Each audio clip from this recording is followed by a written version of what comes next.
close to the microphone. No? First, thank you for your patience. It was a long tour de force.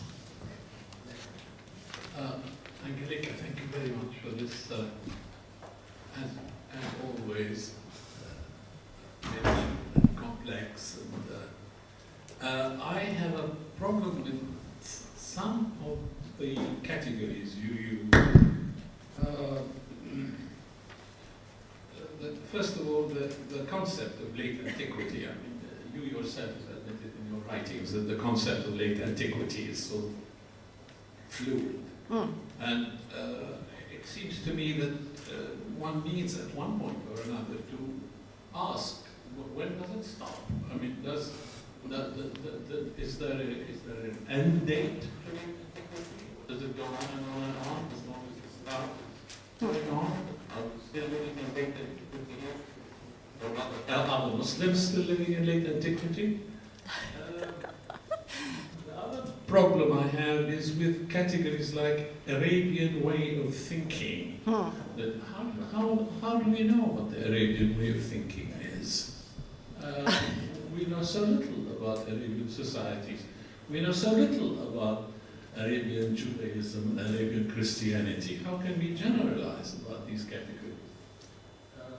Thirdly, you describe what you call a narrative in the Quran. I don't see any narrative at all in the Quran. It's, if anything, it's meta-narrative rather than narrative.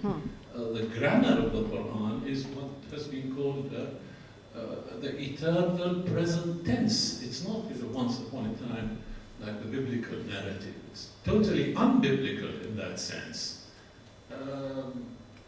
Then again, the question of identity. The Quran is a former of identity. Now, surely there are many other more important factors forming Islamic identity, or at least as important as the Quran. For example, the early conquests and the encounter with other nations, cultures, etc., etc. And finally, the question of ambiguity and manifest content in the Quran. It seems to me that we don't often take into consideration the fact that the Quran deliberately mystifies its readers to begin with. I mean, in the Meccan surahs in particular. And then eventually ends on a more manifest note. So the shift there is between, not so much between ambiguity and clarity, it's between deliberate mystification and then clarity, which then, in the distinction that the Quran makes, I think it's looking back upon that rift between what is ambiguous and what is clear.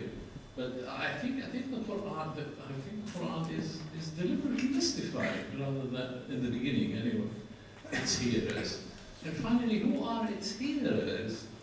What do we know about its hearers? I mean, you use words like familiar to the community. How do you know what's familiar to that community and what's unfamiliar to that community? These things sort of puzzle me in an otherwise extremely rich and interesting presentation. So I'm sorry, this is taking much longer than No, I thank you. 6 points, no, or 7, I don't know. Let's start with the least dangerous one, which is late antiquity. Late antiquity for me and for our working group in Berlin is less an epoch. It is an epistemic space. And it's not determined by any military victories or defeats or by dynasty changes in dynasty, but it is determined by textual strategies. And we can observe, and I think this is valid, in rabbinic literature, in early ecclesiastic literature, and in the Quran, very similar strategies to deal with heritage texts. I mean, heritage texts, in this case, to deal with a biblical given. Huh? They are very similar methods, and we determine, or we understand late antiquity as this epistemic space. This needs, of course, to be explained in detail, but I didn't find the space for that. So, By the way, we have presently historians who insist on late antiquity. They're really in love with the political era of, or social, political, cultural era of late antiquity, and they assume that late antiquity was expanded until the end of the first millennium. You may have read Garth Holden, was this theory, the first millennium, all of it being late antiquity, and so on. No, but my late antiquity concept is more a textual, or let's say a kind of rhetorical, even determined concept. Yes, as to the other things, Tarif, I will ask you now, what gives you the legitimation to talk about the Quran as if the Quran was a hypostasis of anything? The Quran says, the Quran expresses itself. I would respond to your question, what gives me the security or the confidence to talk about listeners and so on. The Quran itself is no agency. In my view, and I owe this to, well, perhaps I'm too much deeply rooted in the Berlin tradition, in positivist, in the beginning, in positivist scholarship. In my view, the Quran is the expression, I would not say of one person, but of what I call a community, that is the collective of the listeners who, by accepting the surahs one after the other, and by finding a consensus that this should be transmitted further, that the process of transmission of the surahs should go on. This kind of reaffirmation of the surahs, which is the precondition for the entire process. I mean, the process would have stopped once the listeners would no longer have taken interest or would not have accepted the message of the messenger. So I think there is an agency involved, a human agency, which I call the nascent community, the audience, the listeners, and so on. I also think that there is hardly a more convincing or more plausible hypothesis than to assume that the Prophet Muhammad is a historical figure who pronounced these texts in constant interaction with listeners. Of course, we don't know that. But the opposite option is that we assume a kind of voidness. Yeah, there is no author. There is no public that we know. So the text becomes, as I said, isolated from its addressees, and it is a text that addresses a plural audience. If we cut it off from these addressees, I think we violate its literary character. So I have no difficulty to assume that there was a community, or there was an audience that grew into a community, which indeed, if we read the Quran chronologically, diachronically, develops something like an identity. This does not happen in Mecca. It happens in the process of a self-delimitation against the original heirs of the biblical tradition. Of course, there are no proofs to this, but everything else, I think, is less fit to explain the text as it is. So, my listeners, my messenger, and community, I would say, need to be postulated. Now, what about the other points? Ambiguity. It may be true that the early surahs are ambiguous in many ways, but and also are ambiguous on purpose because they stand in the tradition of an earlier mantic speech tradition, and earlier mantic speech, which was by definition ambiguous. If we assume that the Sajda al-Kahana was a kind of model for the earlier surahs, but the consciousness of the divine word of scripture to be ambiguous is something very different. The Quranic verses often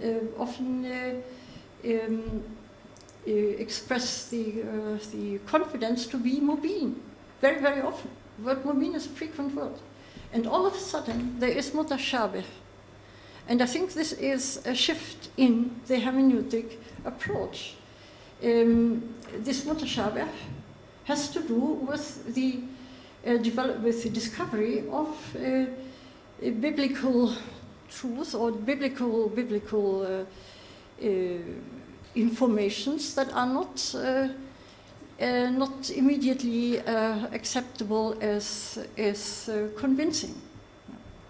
And I think Nasser Hamid Abu Zaid was right to claim that in Medina the encounter with the Christian paradoxa may have triggered this kind of distinction between mutashabih and muhkam.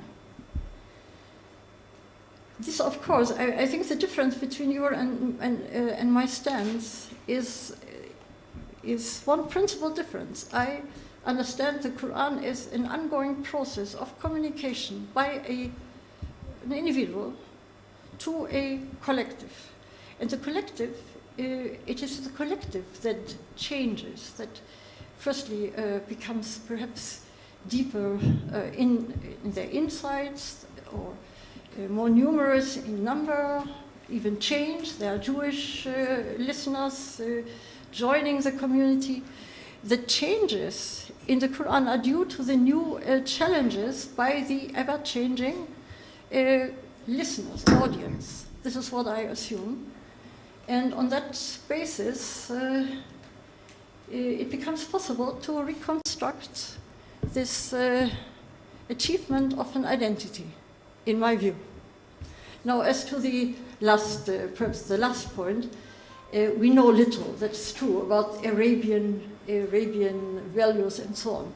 But some things are always and again discussed in the Quran, that the tribal values of loyalty towards one's clan, and the confidence that one will be sheltered by the clan, and so on and so on. There are quite a number of issues that the Quran tries to refute, and the Quran even quotes from Arabic poetry to refute a persuasion of the Arabian pagans. So I would be confident we can assume that there was such a canon of Arabian values involved. And also, if you look at the scholarship of Christian Robin, who tries to analyze epigraphical material, and who has lately dwelt on the calendar problems, there are quite some facts that we can build on. There's much still open.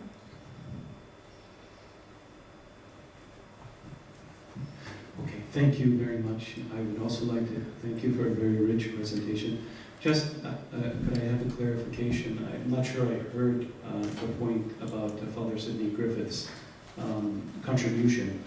If you could just clarify that for us quickly, and then I guess I also might have missed, I apologize if I did, where you stand in relation to that. And is that a later evolution in his thought, or was it always there in his thought?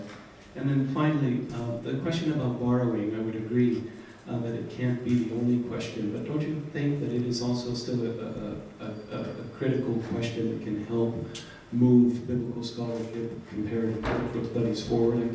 I'm from Salt Lake City, Utah, so I'm thinking of a book like the Book of Mormon. Yeah. And certainly this is a very big question, borrowing. But I don't think scriptural scholars studying the Book of Mormon just exclude it as not an important epistemic question. So would you at least agree that it's not the only question, but it still is a legitimate academic question that can move academic biblical scholarship, comparative studies forward? Thank you. Thank you. Well, Father Griffiths indeed came up with a very new and very astonishingly new position. He earlier on was one of those who derived Quranic knowledge from earlier traditions, but now he insists on the point that the Quran is a scripture in itself and has not is interesting, first of all, as a reinterpretation of earlier scriptures. Now he is, and he has lately classified the material that should have been known in the milieu of the Quran, classified that material as the interpreted Bible. He means a vernacular Bible enriched by homiletic and exegetical reworkings that had happened during the time between during late antiquity, let's say. No, I appreciate Sedgwick's work, but as usual, and this applies to almost all the scholars outside Berlin, I must say, all of them read the Quran synchronically. They read the Quran as a given, as a fait accompli. This is, well, Muslims do that mostly when they are not working on the Asbab al-Nuzul. Most Muslims read the Quran as a divine monologue, and Oriental scholars read the Quran as not a divine monologue, but as the result of a compilation, either by one or by many authors. I find this a very inadequate view, because the Quran is full of debates, and it's difficult to imagine that someone invents these debates to produce such a dialogical text. But so much to Griffiths. I appreciate his work highly because he's a very diligent scholar. The second thing, the borrowing, well, at Geiger's time, of course, one would have, of course, appreciate the older text much more than any later text, and insofar consider the later one as a kind of as a text influenced or inspired by the older one. One did not look at the end form of the Quran.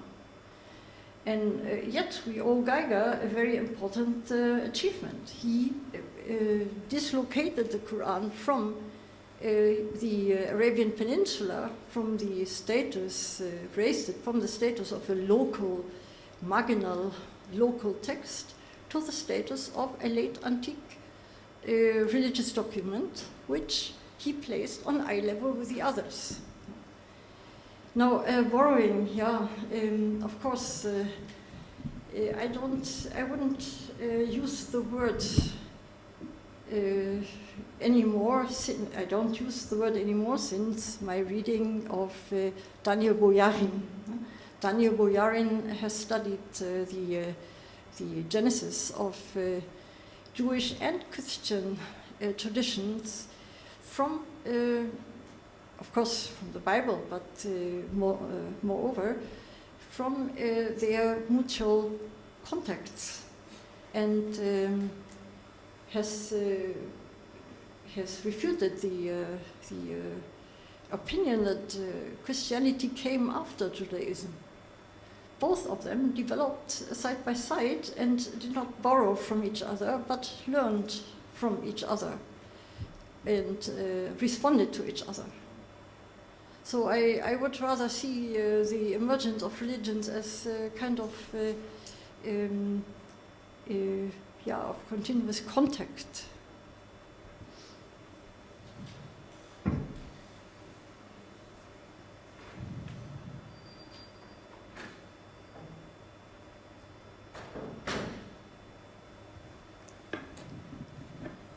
Thank you, Professor. I have a slightly complicated, but at the same time sort of maybe simple question, and it's to do with how the notion of history operates in your thesis that you're putting forward.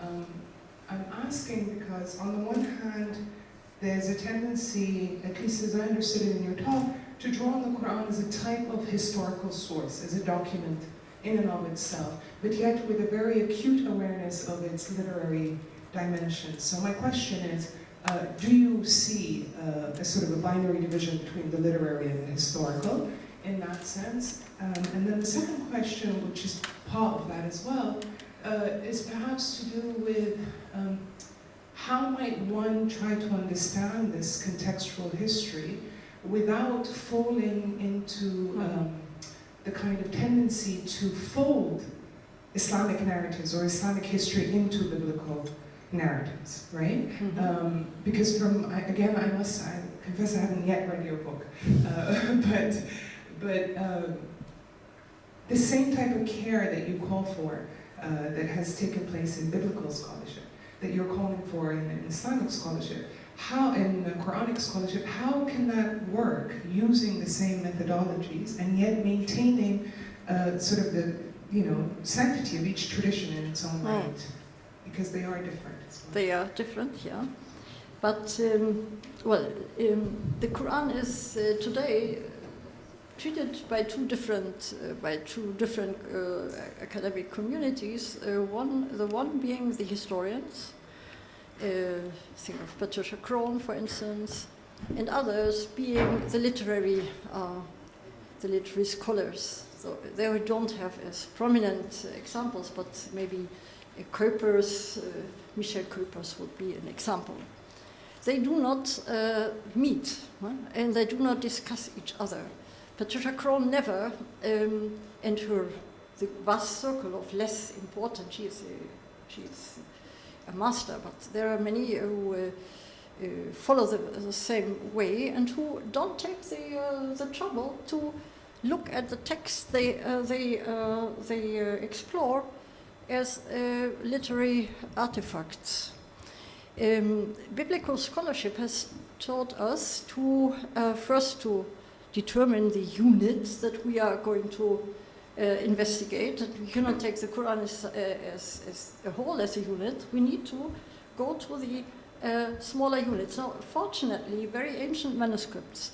We have by now manuscripts from, let's say, 30 years after the death of the prophet, which already contain the same divisions of the text into surahs. So even if we did not believe our eyes, I mean, we should also be able to derive from the Quranic form itself that the surahs are intended units. But even if you don't want to do that, our manuscript tradition teaches us that there must have been something to the surah. Otherwise, why should all the manuscripts, the oldest ones, already have the surah ends and beginnings where we have them now? So the surah is, alhamdulillah, materially confirmed. So this would be the first step. Literal lower criticism. Is the surah is it a genuine unit, or has it been expanded? And there are criteria to determine this. I think this becomes every text, biblical or non-biblical. And then one would look at the composition, see if there are terms of form criticism. There are formulas that indicate a new section of the text and so on. So we can, I think, without much risk, we can describe the individual surahs in terms of literal criticism. And this has to be done. Otherwise, and then, of course, the next step would be to determine which surah came before which other. Is there any reference in one surah to another, which is, or is there a relationship that is irreversible? Huh? There are criteria to determine that. And of course not with total, there is no 100% security, but we can, with some plausibility, reach at a chronologically arranged Quran. Roughly, this has been done by the Makki and Madani and Makki people too. But we can refine the method. And on that basis, I think we can find out where let's say the shifts in the message of the Prophet took place, and can use the text as a historical document on the basis of this. If we approach the text as a corollarium of individual verses, as Patricia Crone does, for instance, then the results are rather disappointing, because you never know, is this meant to be a response to something before? She only contextualizes, or this group of scholars only contextualize the Quran with external evidence. But we need also to try a intra-textual reading. This is done in every literary class. Huh? Only the Quran is exempted.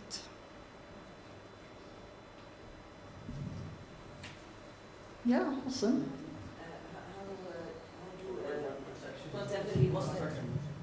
How do contemporary Muslim scholars receive the thesis of late antiquity? The word late antiquity seems to have, I don't know, I have a kind of aggressive tenor. Of course, late antiquity sounds a little bit Christian. But, well, I am working with Muslim colleagues in Germany, where we have at 5 German universities, we have departments of Islamic theology. And these departments are expected to present a kind of translation of their heritage into hermeneutical terms that are understandable in their milieu. Huh? So they need to reconnect to Western methods. Also, I think it's very important for every scholar, Muslim or non-Muslim, to be able to interfere in the international debate. There's no sense to remain in a kind of ghetto. I'm ready to rename late antiquity as, I think Aziz al-Azmi doesn't like the term, and he calls it proto-Arab, something like that. But it doesn't improve the situation. Late antiquity is an epistemic space where antiquities, Bible, Greek philosophy, Jahiliya poetry, and whatsoever are reread. Yeah? It's a kind of rereading antiquities. And the name, of course, may be not pleasing, but I think we need to face the fact that there was such a space, and to look at it closer enables us to discover that we in a way have very, very closely related origins.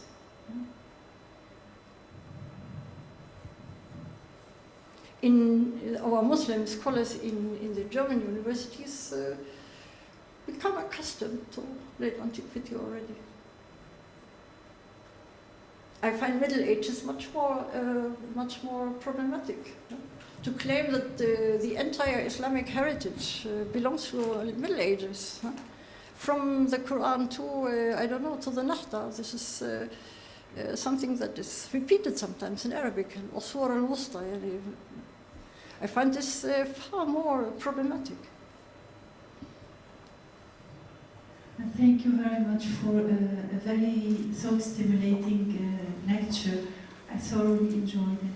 I have a question. I'm curious about your recommendation to read the Quran diachronically, and what is to be gained from this, and how do you mesh this up with the third dimension that you stressed should be taken into consideration of the dynamic making of a community.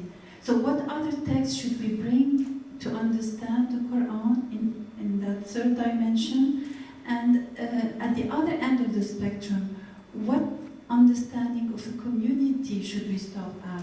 For example, I mean, we can raise this question in terms of the compilation of the Quran. Should we stop at the Quran of Uthman? Now that you mentioned that there are all these other manuscripts with the different qira'at that we can look at, or should we look at the Quran as a moral text invoking and forming a community in modern times or in Umayyad times? So historically, why should we stop at that initial community? And second, if we do, then what other texts can we bring to bear on the understanding of that communal dynamic formation or even identity of the text? Because it's not simply a text, as you said. Yes, you're totally right. Of course, you should not stop anywhere. I mean, as a Muslim believer and even as an intelligent reader of the Quran, you haven't to stop anywhere. What I am doing is also part of a kind of social interaction with the present fundamentalist movements. If you don't read the Quran intelligently, and I mean really the text, not the text how it was received in tradition, but the text as such. Text as such is often claimed to contain verses, and in Germany even people who demand that some Quranic verses should definitely be cancelled from the Quran. This is what we read in newspapers now. Seeing that the Quran by fundamentalists and by Islamophobics as well is considered as a kind of legal instruction, text containing legal instructions for the community, and other such allegations. Seeing that, we have to find a method to refute that. And our approach is, of course, the basis. We need to reconstruct the message of the Prophet. This doesn't mean that all the tradition that built on it is wrong or is deficient, not at all. But we need also to know what is possibly meant and what is possibly not meant in the Quran. So we need criteria to determine the original meaning. I think we can reach at that. And if we do not read the Quran chronologically, we cannot find out anything about the human input that the community contributed. I personally, I tell you the truth, when I'm in this part of the world, I enjoy the last verses of the Adhan most of all. When it says, Allahumma salli wa sallim wa barik ala Sayyidina Muhammad wa ala alihi wa sahbihi ajma'in. If this community of Sah hadn't existed, no Quran would have come down to us. The Quran is a tandem between a messenger and this community of Sah. And I think this deserves to be looked at. And the Islamic tradition, Islamic scholarship has not done this. Arkun has lamented about this unthought. I think we can afford to approach that. And then appreciate all the layers that the further communities have put on it. It would be bad to do away with tradition. This has happened, unfortunately, during the Nahda to some degree, but this should be also reversed. Yes? We take this last Yes, anyone? last question. Can you please refer me to any printed text of a chronological Quran, where the surahs are listed chronologically? Yes. Thank you. But don't believe everything. Read it critically. There is the translation, the Arabic translation. Unfortunately, no English translation. The Arabic translation of Nöldekes Geschichte des Koran, History of the Quran, which was done by George Tamer, a Lebanese scholar who is now a professor in Germany. This has been printed, I don't know where, but it is available on the market. Yes? I didn't read I haven't read your book yet, but I have a question. How can we put a hadith, use it in this theory? Well, the book is, or not the book, our research is confined to the Quranic text itself. There are other scholarly schools who deal with the hadith, but we won't, this is of course a decision, which is a principal decision. We only deal with the Quran itself because the Quran itself is, in our view, different from many other Islamic expressions that follow. The community, this is due to the community was limited. This was a Meccan community, Medinan community. They had a kind of textual universe of themselves, of their own. And after Islam expanded, the education of the neo-Muslims was quite different, you know. And so also I think hadith needs to be analyzed with other methods. You know?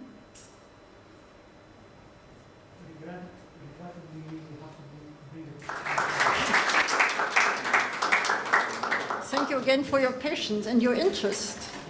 This was very precious.